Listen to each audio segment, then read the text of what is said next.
అభి cartoons. అది రామపురం. రామపురం అనే గ్రామంలో ఇద్దరు పేద దంపతులు ఉన్నారు, రంగయ్య, లక్ష్మమ్మ. వారికి ఇద్దరు పిల్లలు, కొడుకు శివ, కూతురు మాధవి. కొడుకు బాగా చదువుతుండేవాడు కాదు, కూతురు మాత్రం బాగా తెలివైంది, బాగా చదువుతుంది. స్కూల్లో పిల్లలందరూ బాగా హేళన చేస్తూ ఉంటారు, టీచర్లు కూడా అప్పుడు తనని తిడుతూనే ఉంటారు. స్కూల్కి వెళ్లకుండా బజార్ల మట్టి తిరుగుతూ ఉంటాడు, ఆ ఆట ఈ ఆట అనుకుంటూ శివ. ఎప్పుడు వెళ్తున్నట్టే రంగయ్య ఈరోజు కూడా పనికి వెళ్తూ ఉన్నాడు.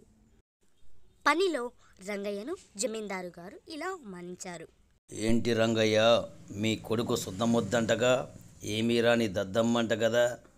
అదే మా వాడికైతే ఎగ్జామ్లో 100కి 100, 50కి 50 వస్తాయి. కానీ మీ కొడుకు మాత్రం 0లు 1లు 2లు వస్తాయంటగా. జమీందారి గారి మాటలకు రంగయ్య చాలా బాధపడుతూ ఇంటికి వెళ్ళిపోయాడు.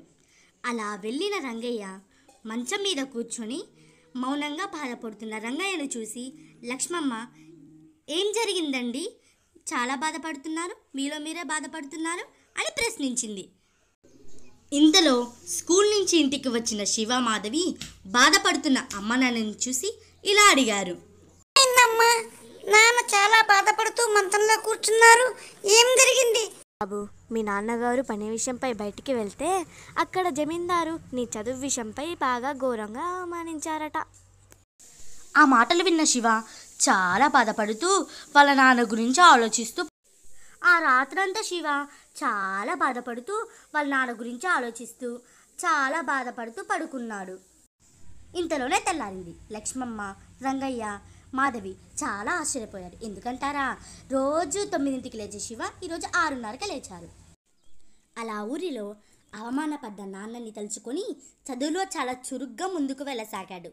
ఊరిలో ప్రజలు తనను, తన తండ్రిని అవమానించిన వారే తనను పొగడటం మొదలుపెట్టారు. కొన్ని నెలల తర్వాత దారిలో కనపడ్డ జమీందారు గారిని చూసి శివ ఇలా అన్నాడు.